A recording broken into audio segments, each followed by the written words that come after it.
Question 13 देखिए। If हमें एक कंडीशन दे रखी है, वो मैं लिखता हूं कि a vector dot I cap is equal to a vector dot i plus j cap, a vector dot i plus j plus k cap जो है वो वैल्यू, तीनों की वैल्यू, इन दोनों का डॉट प्रोडक्ट कर लो, इन दोनों का सभी की वैल्यू 1 आती है। देन आपको ए वेक्टर बताना है कि ए वेक्टर किसके इक्वल होगा। अब जो वेक्टर मुझे निकालना है मैं वो मान लेता हूं कि हमारे पास जो ए वेक्टर है, let A vector is equal to X I cap Y J cap plus Z के कैप, ये है हमारे पास। तो पहले वाली कंडीशन कि ए डॉट आई जो है वो 1 के इक्वल है। ए मेरे पास है X I Y J plus Z K, dot I cap is equal to 1। I cap मतलब जे वाला स्केलर कंपोनेंट 0, के वाला स्केलर कंपोनेंट 0, तो आई 1।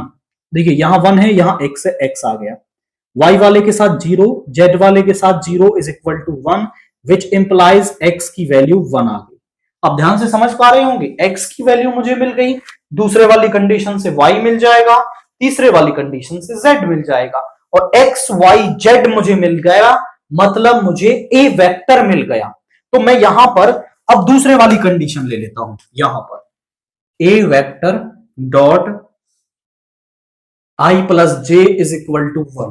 ये है मेरे पास एक्स आई कैप वाई जे कैप जेड के कैप, यहां पर है i plus j is equal to 1। 1 into x, x आ गया, y इंटू 1 y, और z इंटू 0 0 हो गया, इज इक्वल टू 1। x की वैल्यू मैंने अभी निकाली, दैट इज 1, मैं वो यहां पुट कर दूंगा, तो यहां पे आ गया 1 plus y is equal to 1। इस तरफ ले आएंगे,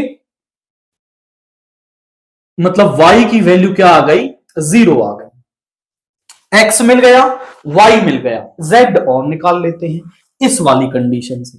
हमारे पास है a vector dot i plus j plus k cap is equal to में 1, यहां पे पुट कर देंगे एक्स आई वाई जे प्लस जेड के, और यहां पे dot product is i plus j plus k is equal to में 1। यहां पे ध्यान से देखिए, x y into 1 y, z into 1 is z is equal to 1।